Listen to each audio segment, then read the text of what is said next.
I'll go on mute.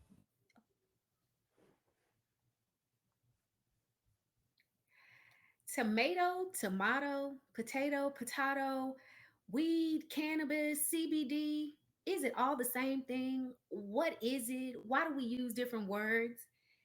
And now that we're decriminalizing whatever it is, what does that mean for our brothers and sisters who are caught under the weight of draconian mandatory minimum drug laws? And since we're talking about the money, who is really benefiting? Because, every time I see all of the people at the forefront of this legalized marijuana movement, none of them ever seem to be melanated. So, y'all, we're talking about all of it after the break. Hey, brokers, I'm Amber. And I'm Erika. And today, y'all, we're going to be blunt about it. We're talking about the weed. Yes, We're talking yes, about the weed. yes, yes. Amber, you can tell So, you and I don't know what to that we I don't have any know. experience. Just do you see the scarlet L on my forehead? I want to be cool so bad, but that's not my ministry. That's not my ministry. It's Now we not. could have invited some of my exes on, but Oh, here we go. Look, while you talking about it, I need to invite my daddy. That man been smoking weed. Amber, let me just say this. When I was little, I learned what roach was before I knew what a cigarette was. Because my shut dad, up. in his car in the 1970s, let you know. But anyway, Love it, wild child flower baby. So I have to confess, I have never smoked, but it's only because I didn't know how, and I was always afraid when they was puff puff passing. I didn't want the people to laugh at me, so I was always like, no, I'm Baptist, I don't do that. But so it's not really moral. It was just reputational that I didn't know how to smoke and I didn't want to choke in front of nobody. So can I one up you on being a loser related to weed, the marijuanas? So, Amber, I used to live in Amsterdam.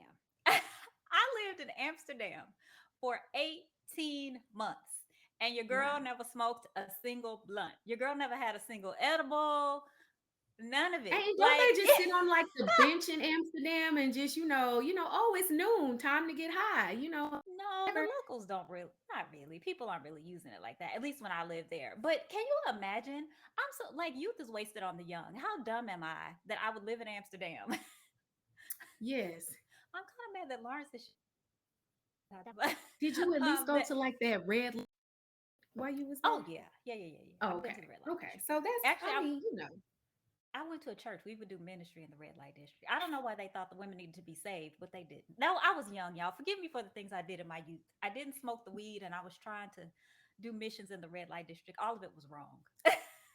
that's okay. We're gonna downgrade your L to a lowercase L, capital L. Okay. So don't feel so bad. But Amber, because we need help. So I'm glad that today we have a guest. We have with us Lawrence Grandpre, and he's actually our label mate from Black Power Media. They're new to Black Power Media. So if you all are checking us out on YouTube on Black Power Media, please be sure to check out Lawrence. But he is the director of research for Leaders of a Beautiful Struggle. His focuses include drug policy, criminal justice, police accountability, and community based economic educational development. He is the co author of The Black Book, and his work has been featured in The Guardian, The Baltimore Sun, Time Magazine, and Black Agenda Report. He is also the co host of In Search of Black Power podcast. So we are happy to welcome Lawrence to the show. Hey, Lawrence. How you doing? Happy to be here. Awesome. So really, Amber's going to say it's me that's messy, and maybe she's right. But one of the first things we like to do with our guests, of course, is we want to first welcome you to Brokish, Hmm. and we want to find out more about you. Tell us who you are, the work that you're doing, any Hmm. fun, interesting thing you want us to know. Okay, so my name is Lawrence Grandpre. Born and raised in Baltimore, Maryland. My father was actually, I guess it's an interesting thing about me also, a police officer who largely worked in narcotics, including undercover work. So the stuff you saw on the Really? wire, he was doing stuff like that. So yeah, so it's an interesting translation from my father being a cop in narcotics to me working on legalizing weed and working on police accountability work. Yeah, so my mama was teacher. She was a deputy state trooper for like a couple of months, and she kind of taught like a state trooper, so like very disciplinarian style. But I went to high school here in Baltimore. I was on the school's debate team, and a lot of people in my organization, we come out the world of high school and college policy debate, which is a very unique, rigorous, like a national debate circuit. That's one topic for the whole country. And there was an innovation in debate led by Black elders to kind of introduce this relatively elite, privileged space, forcing it to talk about issues of racism and racial equity through using things like critical race theory in debate. So a lot of the people in my organization were doing this work in debate, achieving high levels of success. One half was the first two-person team of Black college debate policy debate champions. It's our director of public policy, Davon Love, and many of our students have gone on to, coach champions, be champions in high school and college. But we realized, like quite literally, that people who we were debating against, Harvard, Northwestern, Michigan State, and frankly beating in debate, were going on to shape policy in these think tanks, these big DC think tanks for the entire country. And no one was doing that for folks like us. So we used the experiences we got in debate and also doing campus advocacy, like on campus advocacy at largely at Towson University in the suburbs of Baltimore. I didn't go to school there, but I came back and I coached debate there. When we went off campus 10 years ago, and for the past 10 years, we've been working on legislative advocacy, local and state politics, community organizing, police accountability work. Again, from this grassroots perspective, we're not a nonprofit. Made a very intentional decision to not be a nonprofit, so we wouldn't be limited by the structures of the nonprofit industrial complex and the way funders try to control Amen. your work. And in 2015, when Freddie Gray, many of you know, he died and there was an uprising. A week before he was arrested, the state assembly in Annapolis completely rejected all of the police accountability metrics that we and others had been pushing. So when the things popped off after Freddie Gray died, people said, well, who was doing the work? And it was like folks like us. So in addition to leading a lot of the protests in 2015, we were the folks leading on the legislative advocacy front, which is actually not at the City Hall of Baltimore. It's in the state capital of Maryland, in the city of Annapolis.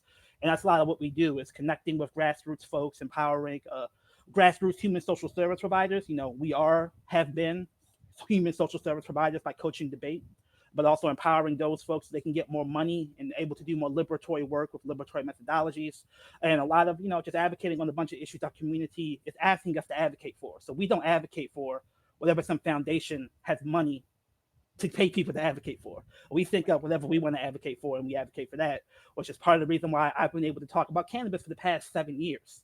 Like on the day of one of the big protests of the Baltimore uprising in 2015, I was scheduled to give a talk on exactly this topic.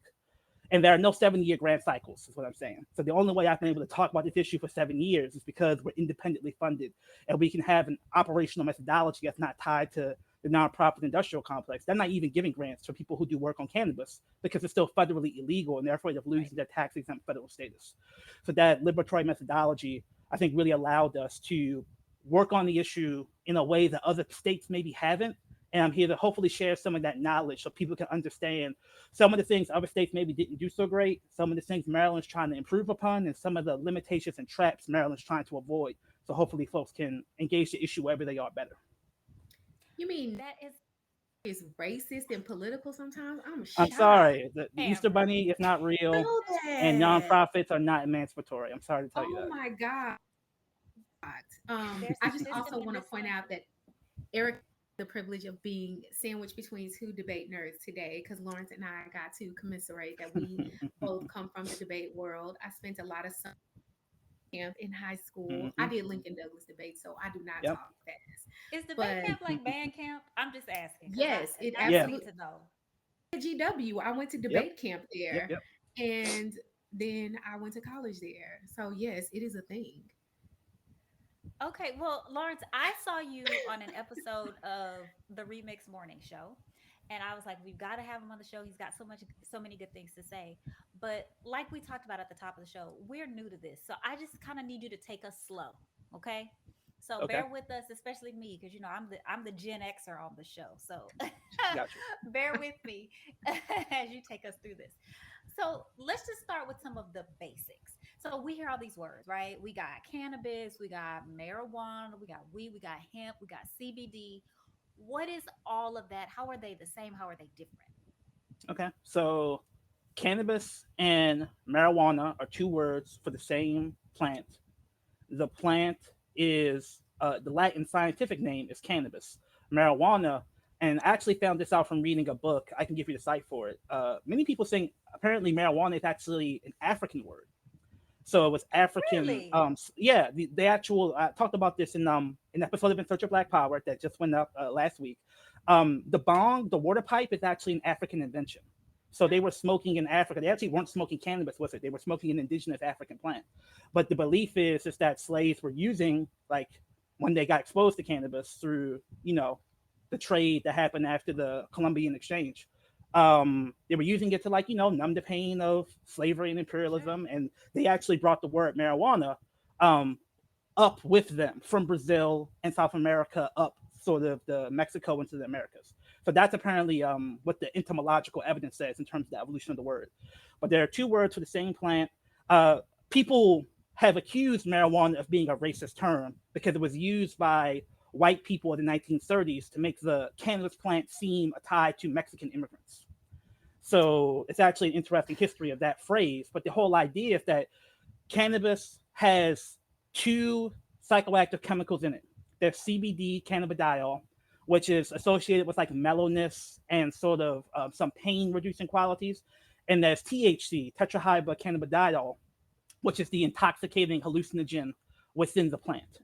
Now, obviously, this plant's naturally occurring, but most of what we smoke today has gone generations and generations of scientific evolution to increase the THC potency, to make it a more effective drug, right? So that is marijuana cannabis. Now, hemp is essentially the exact same plant, but it has an infinitesimally small amount of THC in it.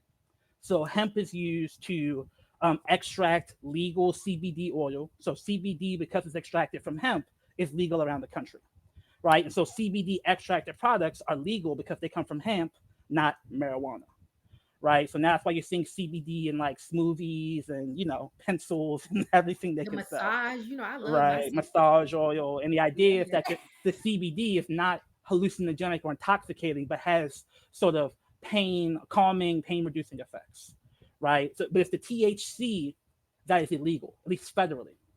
Now, it can be illegal federally, and states still have legal authority to legalize it if they so choose. It's the nature of American federalism.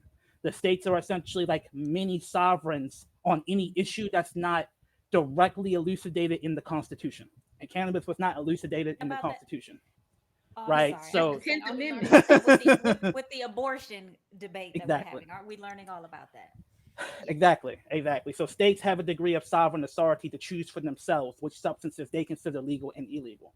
So states do have the authority to have legal recreational cannabis that has the THC in it that you can smoke and get high off of. And And that's what how we've been. many? Mhm. I'm sorry, Lawrence. How many states do you know have cannabis available for recreational use? I can look it up. The problem is the number changes like literally Oh, every sure. month. So it started off in Colorado, and then it went over to Washington. California has had legal cannabis for a long time, but it's been legal medical cannabis. So it's been legal through the Yeah. medical program. But now increasingly, those medical states have been transitioning to the recreational market. So I'll briefly, I'll try to be brief. No, But it's And like no, one, some and of two, I'm it three, sorry. is I four, didn't is mean to put you on five. the even spot. even down to like a county level. Like, so for example, here, Dallas County does not prosecute Hmm. marijuana offenses under a certain amount. I believe it's 2 ounces. Harris Yeah. County is the same way. It's not that way in Tarrant County. It's not that way in Yeah. Cochran Yeah. County. So Unfortunately, the cannabis laws are extremely diverse. There are, I believe, 17 states that have fully legal recreational cannabis right now. Maryland's about to come online as soon as we pass this referendum in November 2022. So Maryland's probably going to be the 18th state. Includes a lot of the western states, even some you wouldn't think of, like Montana and Arizona. If they have like that Western libertarian conservatism, which is Yes. like leave me alone, leave me with my gun, leave me with my blunt, so it's not quite the same Bible Belt, Bible something conservative as like Jesus doesn't want you high. So there's but a lot of the northeastern states are coming on board. New York, New Jersey are hopping on board. These are huge markets. There's a lot of money flowing around in this space because we have these state level legalization laws. And to answer another question you sent me in the email, where does the cannabis come from?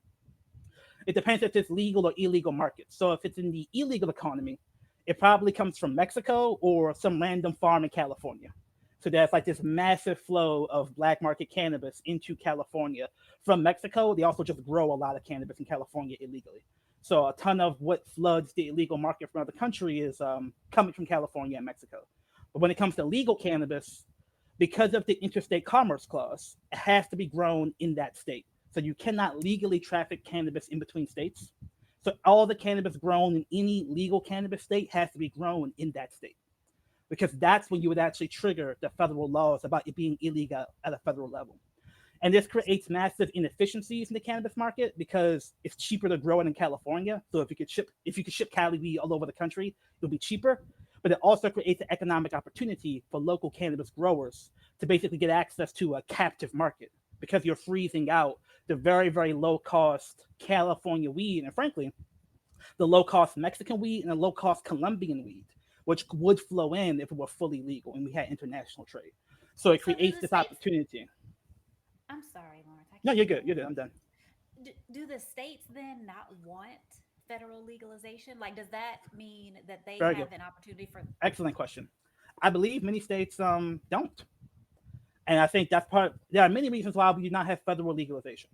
Part of it is that if you have a local monopoly on the medical and recreational cannabis space in the state, you don't want cheap Cali weed coming in and flooding the market. You don't. Well, many of the multi-state operators, the big cannabis corporations, are called multi-state operators (MSOs). They wouldn't mind because they have the money to monopolize every state.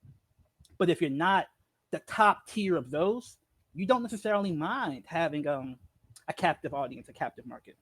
So a lot of these folks who have a business statewide, they're not necessarily so adamant about pushing nationally because they don't have to scale up to run a nationwide business.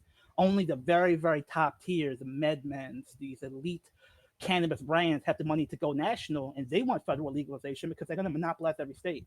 But a lot of the lower tiers in the cannabis economy don't really care. They're making money in the state they're in. Right. And also, that's to the detriment of Black and Brown people because a lot of the people who are farming weed cheaply are brown people who are being Hmm. shut out of a market, quite frankly, they originated. So you have a lot of white middlemen who are able to come in and create monopoly detriment of brown people who have been doing this in California, in Mexico, in Colombia for a very long time, and their business prospects are essentially being limited by the state to the benefit of a lot of white people who are in industrializing the industry in a way that shuts out people who were there before but who cannot afford to Hmm. go and do business in those other states like Oklahoma, like Texas. Hmm. Yeah. So the way I describe it for people is there's a difference between horticulture and agriculture. So a lot of what your friends do, and they have a couple of grow lights in their spare bedroom, that's horticulture. That's like growing plants. That's like growing flowers. That's a particular scale of growing cannabis. What these big multi-state operators can do is full-scale agriculture, massive outdoor grows, like a big cannabis farm, and they can pay millions upon millions of dollars to grow at that scale, and then they get economies of scale. So they're able to produce cannabis at a price so cheap that the craft cannabis growers that have been really a staple of a lot of black communities for decades, they can't compete with it. And that's their stated intent, is to make it so big that the illicit economy can't compete with it, right? And so that's a huge issue where you have a lot of legacy market people.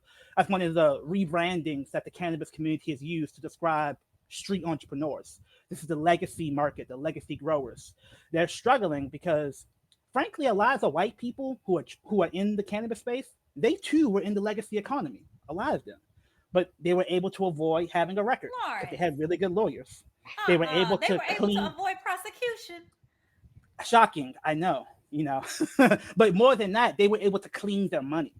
That's one of the big Oh, things, is that if you're white, you just have knowledge about the financial system where you can more easily, like, essentially launder your money so that you could have $1 million in the bank account when it's time to apply for dispensary.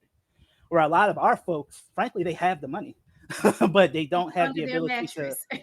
clean it. They don't have Yeah. the ability to get access to financing because the financial institutions are like, you need to show me legal receipts for hundreds of thousands of dollars that you claim to have. And they're like, So yeah, so there are a lot of bottlenecks that limit Black people's admissions to the top of the industry. So we've been trying to explain to folks that there's a lot of economic opportunity that's not having a giant farm. Because frankly, it's like even your weed man, it's like they're not a farmer.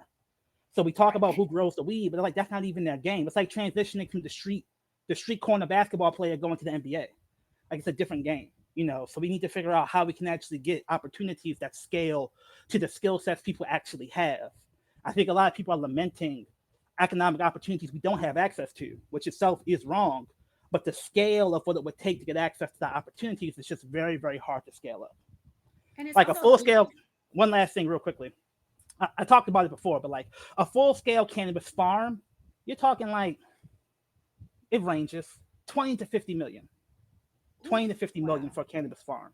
Dispensary, 5 to 15 million for a dispensary. Like that's just not a space where most Black folks are going to play.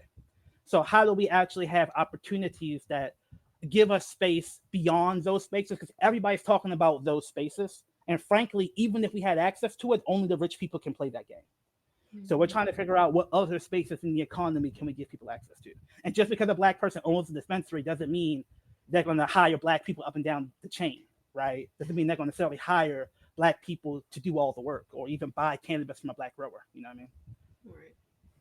And it's also interesting because I know a lot of people who are familiar with the business legacy people from the time when weed was illegalized. So I have a friend, I was telling Erica about this Are yesterday. these your exes you talk about again, Amber? Was that your No, exes? this is Okay.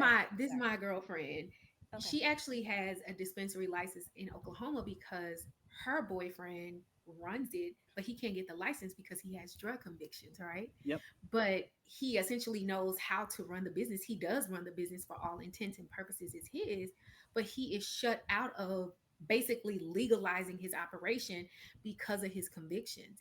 And so it's so ironic that a lot of people who have the institutional knowledge about how to run these businesses, they have client bases, they could essentially come out of the shadows because they have been previously convicted of crimes, they are shut out of converting into legal operations.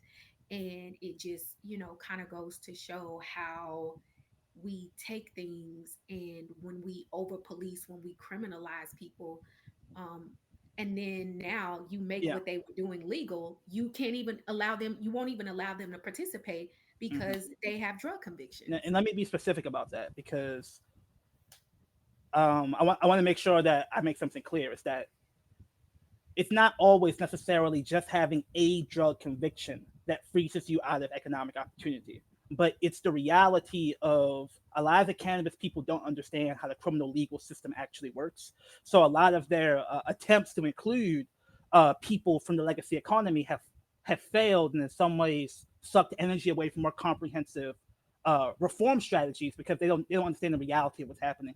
So for I think relatively few states ban you for like a simple possession charge. What they ban you for is possession with intent to distribute or possession with any violent crime attached to your jacket, Correct. your felony jacket. And the problem is, as we know, prosecutors almost never charge cannabis possession alone. They always charge you with resisting arrest, second degree assault, possession of a firearm, right? And it's because cannabis people don't understand the realities of that world. They've focused on getting people expungements and resentencing and access to the industry, but only for simple possession charges. And maybe a couple of possession with intent to distribute charges, but not even that, because that's a felony, right? So a lot of cannabis advocates think they're doing racial justice, think they're helping, putting the expungement bill and the resentencing bill out, but it's so narrow in scope that it actually sucks energy away from people like us. Because when we go to the state house, we're saying, look, you got to talk about resentencing people who had a previous marijuana conviction, then got rearrested. And Right. because they had a previous marijuana conviction, this was a second offense for them. So that Yep. was a multiplier on their sentence. And people Hmm. aren't thinking that level of precision about things like resentencing, because there are a lot of people, if you get caught with a bag of weed, but then you get into a fight, now you're a repeat offender. Hmm. And so Or if they you need search to your have phone. Hmm. exactly. And so you hear a Yep. lot of people talking about if you got caught with a bag of weed, you should get out of jail. Very few of those people are even in jail right now. But Right. you have these incredibly long sentences for, again, people who might just have a gun on them, not understanding that you weren't carrying a gun to rob somebody. You were carrying a gun to deter people from robbing you because you live in a cash economy. And if your cash gets taken by someone on the street or the cops, you're not getting it back. You can't pay rent. Right. So the reality of like needing a deterrence because the police are not a deterrent to like you being robbed. If you're in any cash economy, like party promoters, people in any cash economy, landscapers, plumbers, anybody who works in cash, it's pretty common in the black community.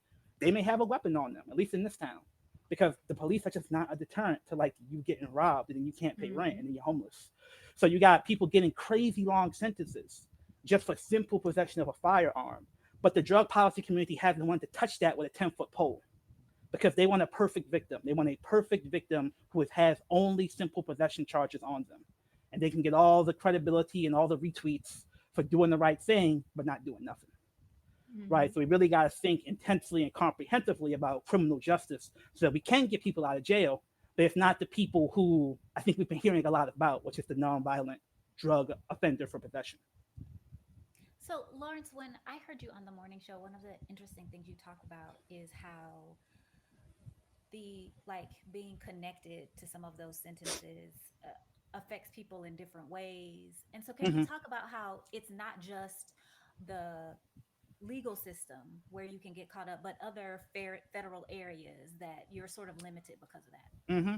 Yeah. Obviously, you could be limited out of public housing if you have a possession charge, because even if it's legal in your state, if you're trying to get access to public housing, that's run through the feds. So they have a different system of like who they will accept in public housing. And if you have any like possession or intent to distribute charges, you can get kicked out of public housing. Your family can get kicked out of public housing. So at the federal level, there's also like, and they've tried to vary it. In the past, they've had food stamp restrictions. They've also had student loan restrictions Yep. in terms of any drug possession. I know some states have tried to be more lenient about that, but a lot of states are still very much problematic at a federal level. But at a state level, you got to look about the collateral consequences in terms of cannabis possession and use, even after legalization. So, child protective services, for example, like if you are seen as a person who smokes too much weed, that can be just cause to take your kid away, even if it's legal, right? And they probably and people fear they're going to have ignorance about what is too much weed. It's like, do the CPS people really even know? Because they're used to dealing with alcohol, like they're not used to recreational cannabis being legal. So yeah, there are just all these collateral consequences in terms of even if it's legal to smoke it in your own home, what if you live in public housing or you live in an apartment where it violates your lease to smoke? So a lot of people go out and smoke in their cars because you can't have a joint on the streets. That's illegal too.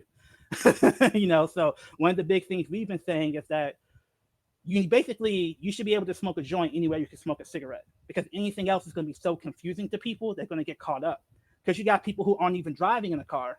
The police will still basically arrest them for smoking in a car because they're accusing them of driving while intoxicated.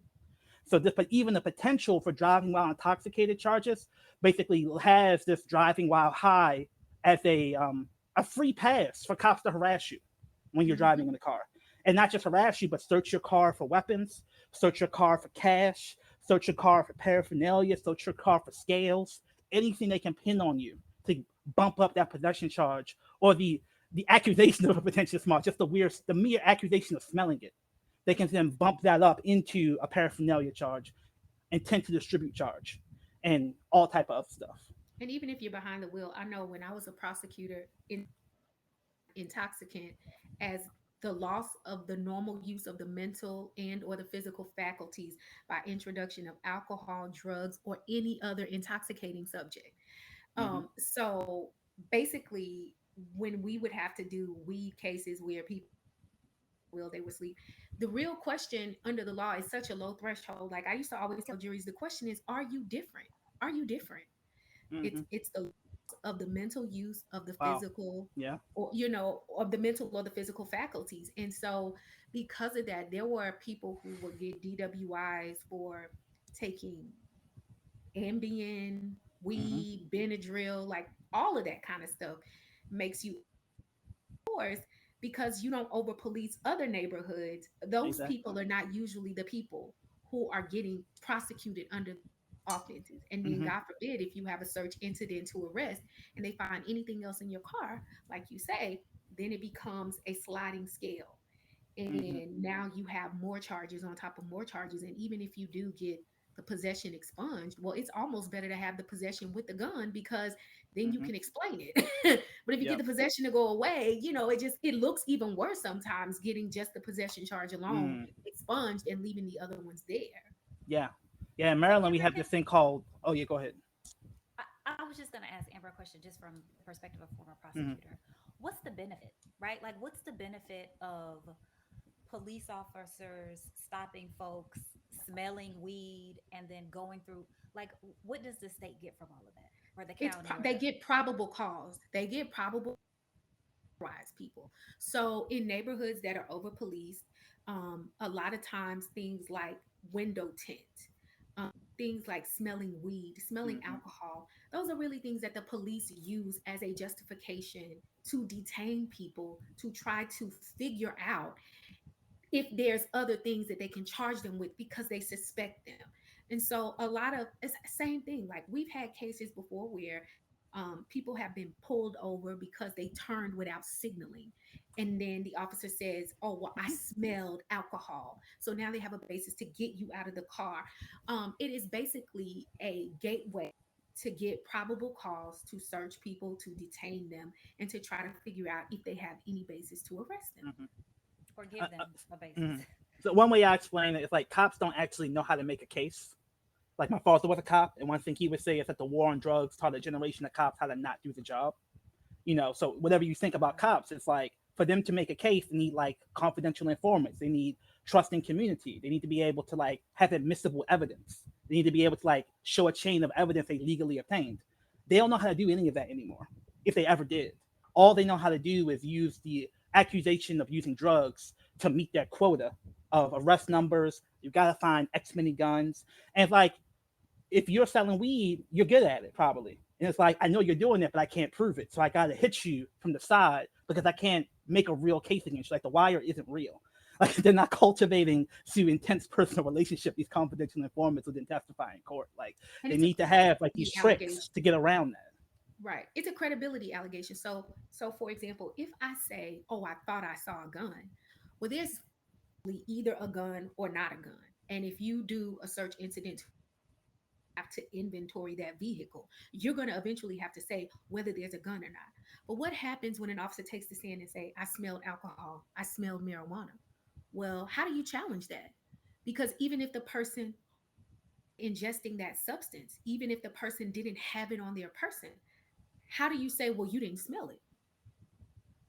And so it's one of And of those course, we things that inherently trust the police. So, of exactly course, it is. it, Yes. it creates the perfect scapegoat to antagonize people because it cannot be challenged in the same way as you have a weapon. You were actually doing something because eventually a lot of that stuff can come out, like when you have body cam footage. What something is or isn't can be seen, but what you smell, what a person does, how do you challenge that? How do It's you the challenge reverse that? of I feared for my life. Exactly, That's what it is. exactly. Oh Lord. Okay, I'm sorry. Y'all just Yeah. Lawrence, when you come around, do people just get sad? Do they feel like you come and you're sharing all this bad news, or do they get excited because you're like, I'm an Well, advocacy guy, yeah, it advocacy depends guy. on So I'm the here to. nature of the conversation. That's one of the things that I'm going to be talking a lot on the podcast as it goes forward is that the national conversation is designed to use trauma and tragedy as essentially a tool to increase ratings. So if you just have the conversations that the national media has about cannabis, it can be depressing because white people are going to make billions on it. We're probably not going to see a ton of it. People are still going to get locked up disproportionately. And even within all that, there's a lot that can be done that people don't talk about because it's not as sexy. It's not as you can't get clicks on it, so people don't talk about it. So I don't really smoke weed. Like I've tried it a few times. It's not really my drug of choice. Um, but I got interested in the issue for one reason primarily is that I realized that when you legalize cannabis, you tax it. So that's new money coming into the system. And anytime you have new money coming into the state governance, it's easier to get that redirected to our community than old money that's already allocated to somebody else. because then you basically have to beat them, you have to debo them for the money they already expected. But when new money comes in, you can actually get that money reallocated more easily because no one has a claim to it yet. So 7, 8 years ago, I realized, wait a minute, this is gonna make a bunch of money. We have communities impacted by the war on drugs. This should be money for reparations for the war on drugs, right? So the particular area of expertise that I have focused on is the reinvesting of the tax revenue into communities impacted by the war on drugs. And that's where the majority of our advocacy has focused on with the bill. We touch on the business side, but what we have taken ownership of is the reparations argument. And part of that's because of who we are, what we've done, and who we know. So we've worked with youth, we've worked with human social service providers. We know there's a ton of bureaucracy, there's a ton of mediocrity and interpersonal politics that make it so that people on the ground who are doing the work don't usually get access to the funding they need to do the programming. So if you actually control public money and get around some of the politics of the foundation world, because I can't vote out the head of the Able Foundation, but I can vote out the person who controls the cannabis money. So even though it's not perfect, public money has a degree of public accountability to our community that we can use as a tool of leverage to demand that money be less onerous, have less levels of bureaucracy, have less of these ridiculous accounting and reporting requirements for any small amounts of revenue, and just have more of a focus on investing in people, especially given the legacy of the war on drugs. Like what I always say is that investment and funding is not reparations. Reparations are the people who were aggrieved having the agency to choose for themselves the mechanism of redress. So that means you have to not just give people money, because that's just paternalistic charity. You have to give them decision-making power over what gets funded so they control that money. So that's a lot of what we focused on. We have a live experience about reallocating public money that we've done in Baltimore with things like the Baltimore Children and Youth Fund. And I mean, this is going to be in Maryland, 100 to 250 million dollars a year in terms of yearly cannabis revenue, which is not a ton when you got a $40 billion budget for the state. But if you get 50 million of that per year times 10 years, that's $500 million over the course of a decade. And I think it's opportunities like that. They don't feel sexy because they don't come with like a big protest and march, or they don't come with a big court decision where you stand victorious in the courthouse steps. But that's the actual work of advancing, you know, the ball of progress in meaningful ways that communities can really see and feel. So that's the part that I feel most hopeful about. And even in the Maryland bill, right now we have 30% of all the tax revenue for the state of Maryland going into a fund that's going to be allocated to localities, because people at a local level have more control over the money than they do at the statewide level. Mhm. Right. So that's what we have on the bill right now. We're just going to try to improve on that in 2023. But that doesn't make the news because the news media wants, a sob story about somebody who was locked up, and now they can't get a cannabis application. So the media peddles and piggybacks off of our tragedy and pain, so they don't have to actually report like the less sexy work that's actually happening on the ground.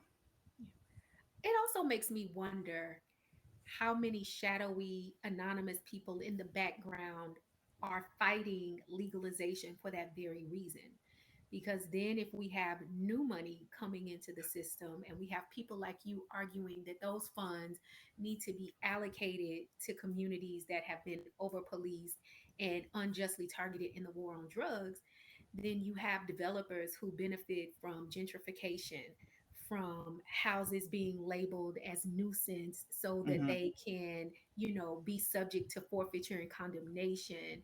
And you have people who basically prey on depressed communities and then go in and profit off of the land and off of the resources there. It would seem to me that they have a very powerful incentive to fight legalization for that very reason. And so I just wonder, in your work, um, have you ran into sort of that institutional resistance or invested in cycles of crime and gentrification and land Mm-hmm. theft that fight You mean other than the Yeah, police? legalization for that reason?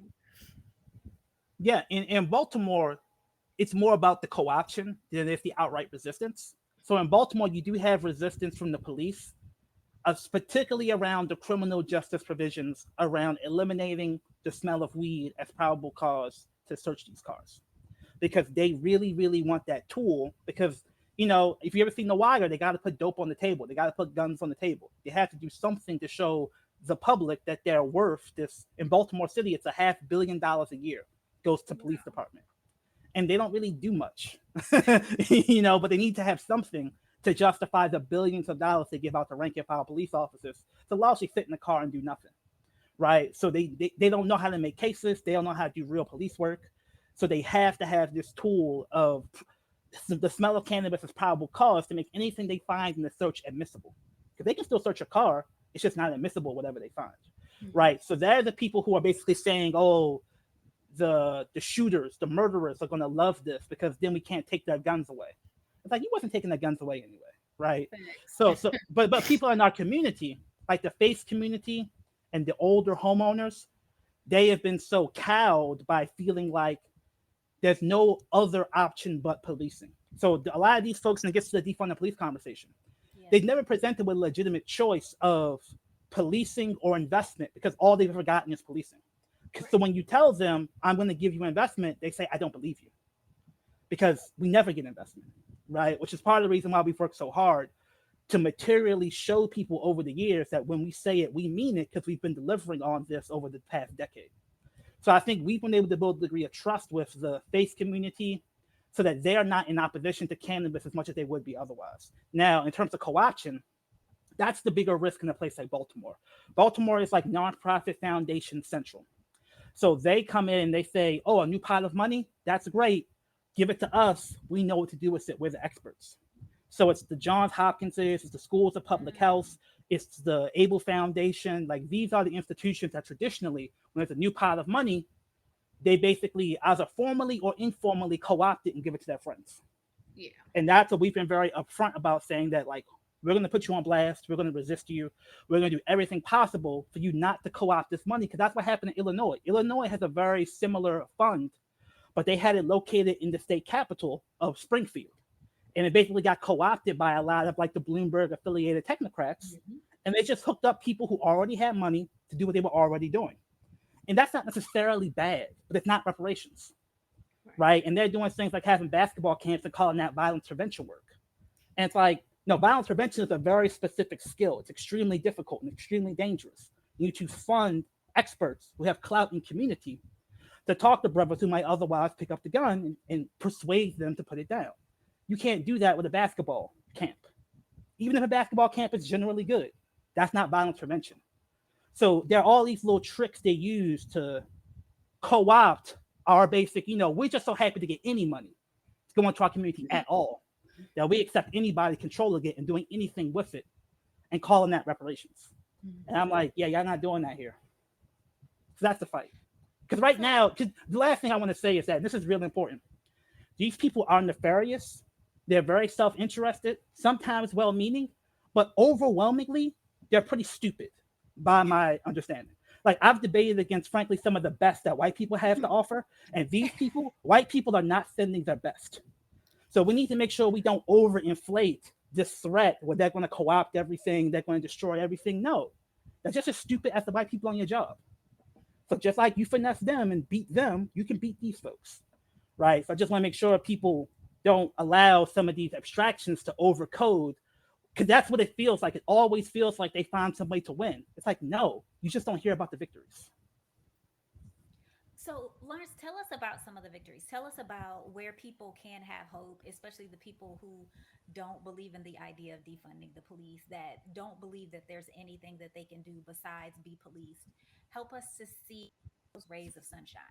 What does that look Well, like I don't in want to your go life? too far because this is a cannabis talk. So that's a whole different talk. The defund the police talk would have to be a whole different talk. But Of it's course. connected because this is a criminal justice topic. Yeah. I mean, I think that, for example, it's like there is a collective of brothers in community. Uh, many of them are affiliated with various different faith factions. You know, some of it is, you know, Christian. Some of it is former Nation of Islam. Some of it is, you know, folks who are in the nation. But this is an independent secular entity that does violence prevention in the community. And they're the type of people who like we consistently shout them out. We consistently say like, hey, with this pot of public money, like you know that Biden just gave these localities billions of dollars to the ARPA, American Rescue Act, And it's like, who is this money going to? Is it going to the white lady from Boston who has a violence prevention program where they literally teach people how to meditate and call that teaching you how to put down the gun? It's like I didn't pick up the gun because I didn't have my chakras aligned. I picked up the gun because I was afraid of losing my life, right? But because she has the imprimatur of Hopkins School of Public Health, she can get millions and millions of dollars to do violence prevention programming. And it's like, I'm sorry, it's like I don't want you to be the life coach for these brothers who are struggling in the trap. So, but there are brothers who like have been in that situation, who are doing life coaching, who are like getting people out of the hood if they're about to get murdered, but they don't have the funding, they don't have the access to the money, and because many of them are like, Nation of Islam affiliated, the media don't want to touch them at all. Media don't want to talk about them at all, and it's just people like us digging them up. But if people at a local level control the money through things like cannabis legalization, they wouldn't pick the white lady from Boston, in part because she already has tons of money. They would And say, hey, sadly, it's what if we scaled up this program that has like, 500,000? What if we gave them 2 million and see what they could do? So that's what I mean. sadly It's like it's I'm not really just the arguing for white woman in diversity. Boston. Hmm? It's not just the white woman in Boston, because I feel like so many of us, when we have the opportunity to do that. I remember I grew up in Houston, and I remember Hmm. that there was this club, and their slogan was something like, "You can't shoot a gun with boxing gloves on," right? And so it was like this Okay. boxing program, right? That's what they're trying to do. And I think when you grow up in that respectability age, you also grow up thinking that that's the right way. So I Hmm. think the woman in Boston has several allies and black people who also believe Hmm. that that is the way that you do this thing. So it's like this internal and external fight, not just with really big groups, but just even locally. How do you convince Yeah. people around you? I mean, one thing I always say is like it's about having a diverse ecosystem. Because I'm not saying that some brothers may be diverted from the streets to boxing. I think that's possible, depending on who runs the program and how they're doing it. But it's like that shouldn't be the only thing that's available. Because we have a very Hmm. prominent boxing program in Baltimore, but it's like one gym, right? Yeah. So it's like that's just not going to be able to reach enough kids to give them an off ramp to the street economy. It's also like you need to have economic investment. You can't just all be Exactly. mentoring programming because at the end of the day, they're not in the trap because they just felt like trapping. They needed to feed their They're family and help hungry. keep the lights on. I Yeah. mean, I mean, I worked with organizations that were working with people who were coming home, and they said like, if your mother is struggling to keep the lights on, what type of person are you if you don't go to the corner?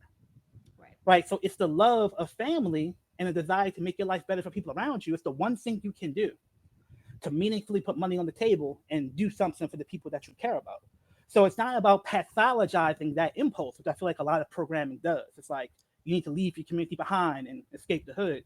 It's about harnessing that impulse in productive ways. Like that's part of the reason we talk about like grassroots level entrepreneurship, not because we love capitalism, but because we understand that if you're in the street economy, you're not going to go to be a barista at Starbucks. They don't want you there, and that's not your skill set. But you Right. need to have like entrepreneurial opportunities for people to serve their community and harness the skill sets they do have, so they have a meaningful alternative to the street economy. So when we talk about redistribution of tax revenue, we do not want it just to be in programming. We want people at a local level to also be able to seed businesses with the money and not just weed businesses. Because a lot of people Yeah. never sold weed. A lot of people Yeah. never went to jail, but because they were in a community that was over policed, their whole community was impacted. So the community itself needs reparations, not just individual people who went to jail. And they may want to do all types of entrepreneurship. I don't know. I don't know what PG County needs. I don't know what Montgomery County needs, but I believe desperately they should have the money and autonomy to choose for themselves what they want.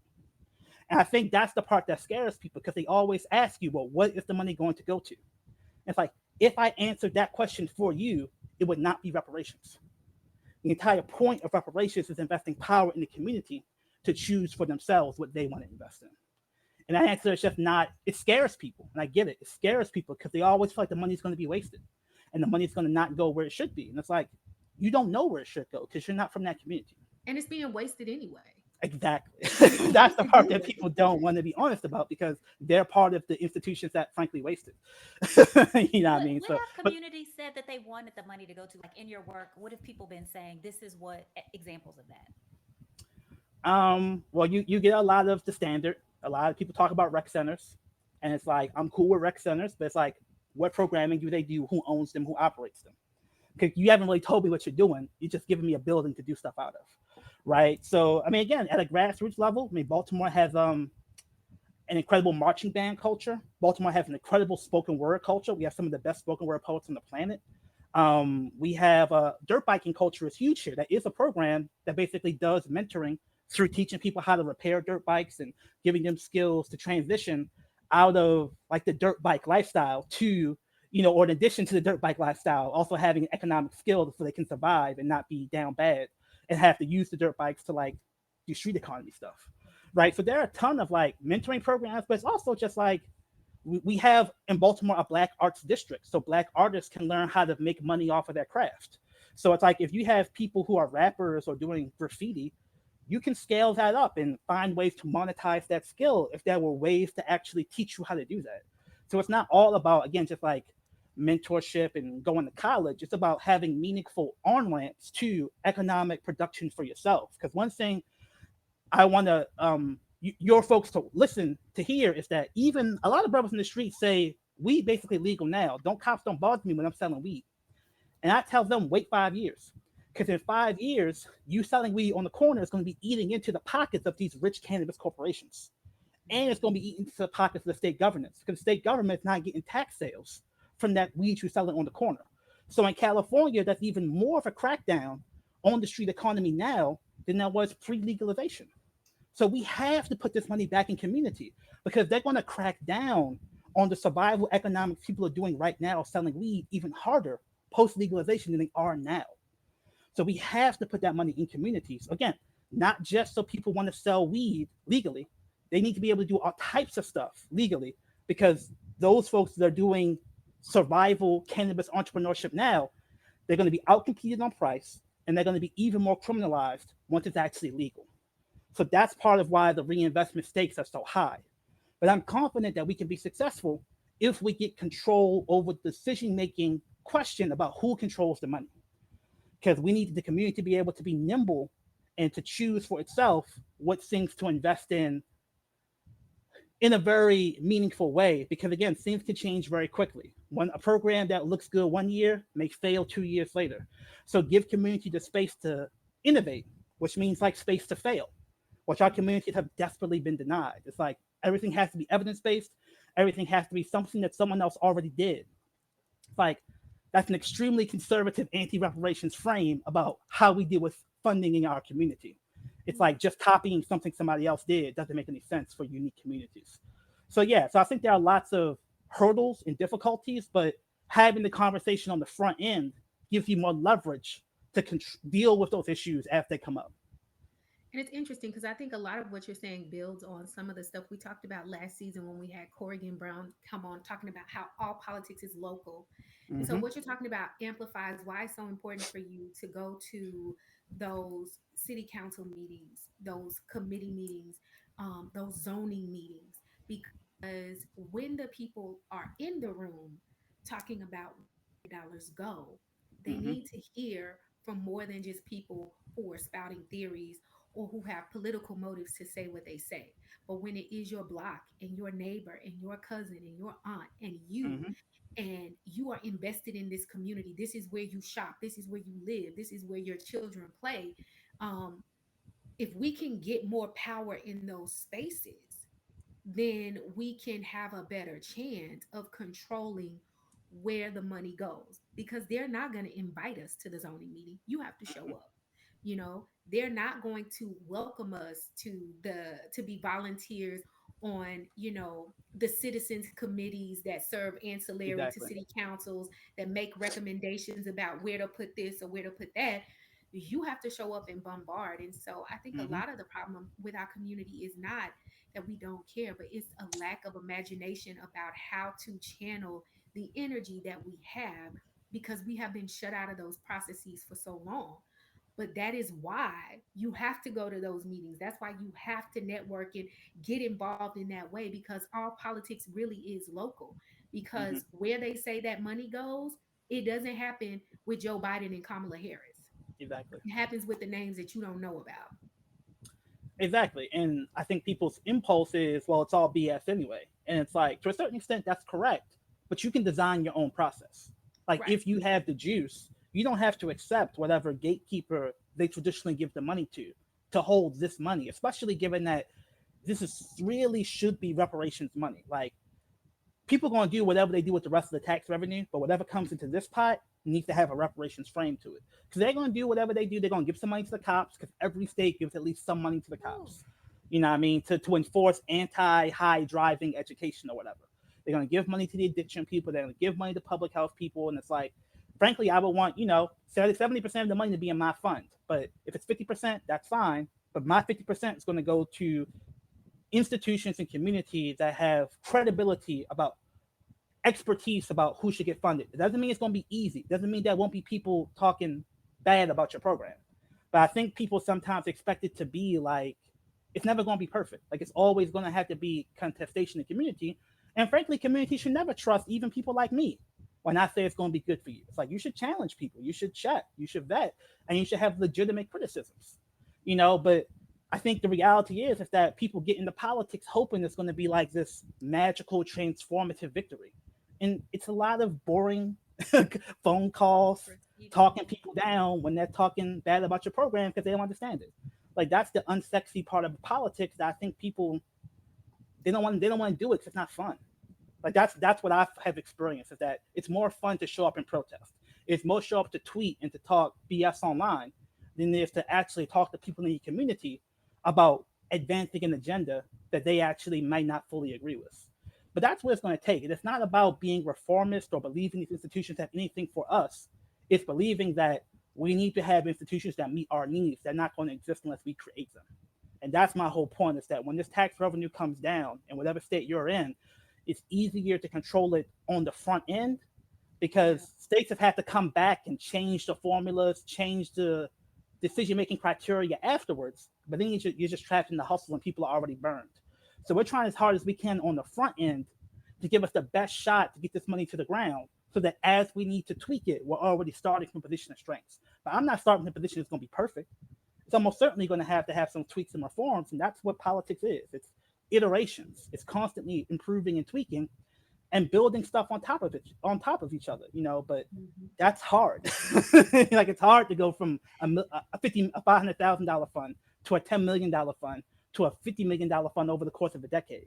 But that's kind of what LBS has done in Baltimore. It's like we started on one project that was a small community fund, then we helped consult on another community fund that was bigger, and now it's going on to this one. So we've been strategically planning for this for like 10 years, and I think that's the foresight and the planning that a lot of our people isn't that skill isn't really promoted.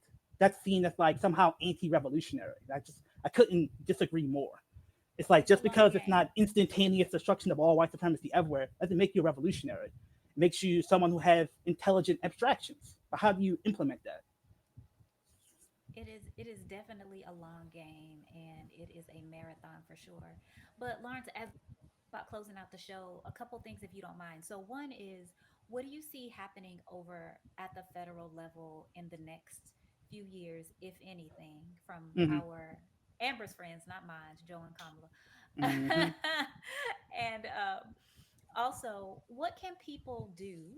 Just regular folks like us who are listening, tuning in. What can we do, if anything? Who can we follow? All of that. Well, at the federal level, I don't really see much coming. There may be some tweaks to some of the laws around cannabis businesses because cannabis businesses cannot subtract any of their business expenses from their federal taxes. So it's one of the many Wow. things that make it hard to be profitable in the cannabis space. So they're going to do tweaks like that, but there's not going to be any big nationwide legalization bill because no one wants to set up the regulatory apparatus to do that. Also, Kamala and Joe just kind of don't like weed. Like, there's no other way to put it. They don't like it. So I Her just daddy don't is see them. Jamaican. I just find that really disheartening. And Yeah, she I mean, wasn't I don't know raised what to with tell you. him. She wasn't raised with him. Yeah, exactly. Cause So that's I what I mean. They okay, just kind of they just don't like what I heard from. It was insinuated in a biography about Joe Biden. It said Joe Biden believes the person who killed his first wife was high on weed when he got in that car accident. So that's maybe an explanation about why he has been such a drug warrior over his lifetime, because he thinks it has something to do with the crash that killed his wife. That's total speculation. I might be wrong, but he just don't like it. So I don't expect federal legalization to come. They might deschedule it, but that wouldn't actually change much because there would still be no federal regulatory regime for it, right? So in terms of getting involved, I mean, if you're in Maryland, please follow the work that we're doing. There's going to be cannabis referendums that come all over the country, and just be sure that you're following the entities that are local, because there are a lot of national cannabis organizations. They do good work, but they're very limited in their scope of what reparations looks like and what social justice looks like.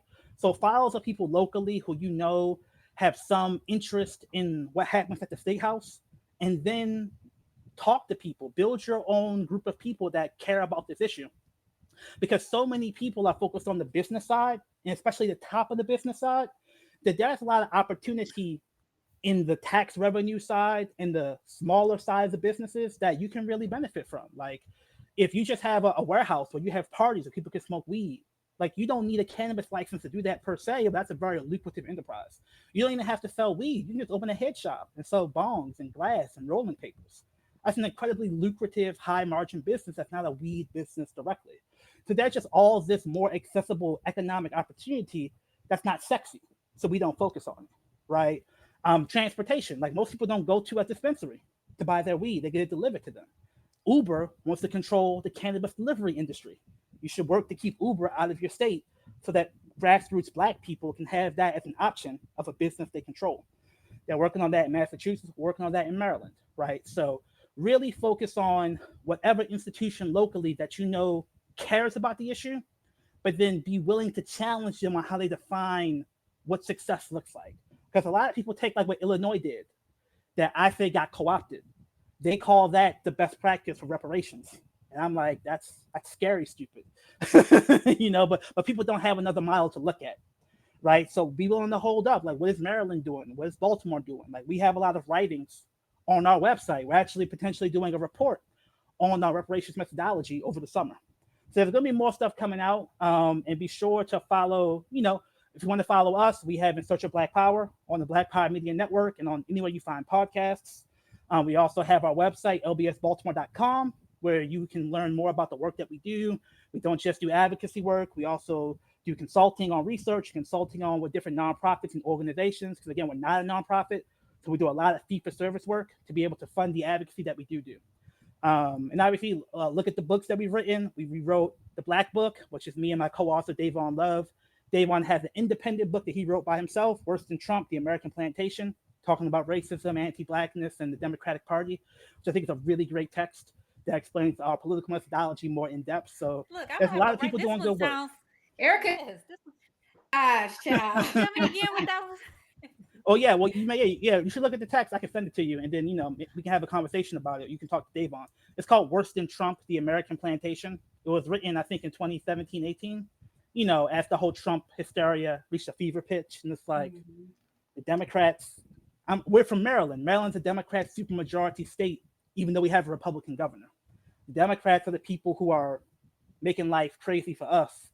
We got to understand how they move and they work. Yeah, I mean, so that's a big part of what we try to do is, especially if you're in a place that's like laden with Democratic power, there are ways that you can build nodes of resistance so you don't have to go with whatever they say you should go along with. That's a lot of what we do. It's going to look differently in places where there are different political alliances, but that's like a big part of our methodology. Well, Lawrence, thank you so much for joining us today. This has been enlightening for me, for us on a bunch of different fronts. And Definitely. I'm sure we're going to ask you to come back so you can give us a deeper dive into some of those other branches that we didn't get to go into today. So, oh, I forgot to ask too, where can people find you on social media if they want to Oh connect? yeah, so Lawrence Grandpre on Facebook. I'm on Twitter and Instagram at Neo Nubian. That's NE the number zero, Nubian, Nubian. Awesome. So, thank you. We appreciate it. Amber, tell the people what the homework is for this episode.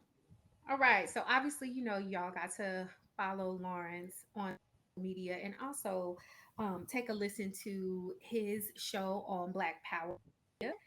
And then also, we want to keep the conversation going because obviously our topic today has a lot of intersection between criminal justice, business, politics, um, those things. And there is an ACLU field report of two countries racially targeted arrests in the era of America.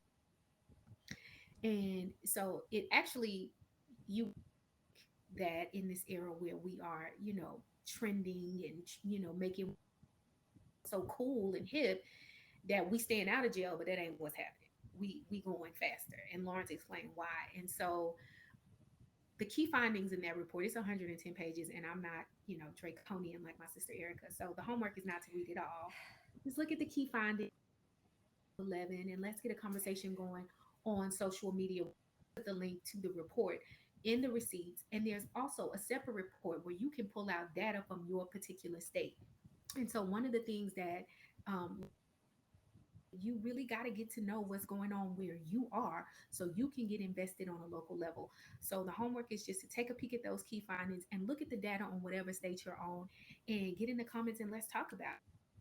Try to connect each other. If you know somebody in a state where other people are at, or if you know about resources, so let's have a conversation about it because we really do need to get involved because our lives depend on it for real, for real. Thank you for that, Amber. Of course, thank you, Lawrence, for joining us. We know that the war on drugs and the crime bill ushered in the prison industrial policing and sentencing of Black people things, and especially marijuana. But we can't let the trauma of that keep us from advocating for our communities and from really any rewards that might come legal cannabis industry. We have to focus on how we empower people, especially at the community level, to determine how they can be successful investment. And we have to ensure that all power goes to the people. Thanks for tuning in. Catching up with you on the next episode of Brokish.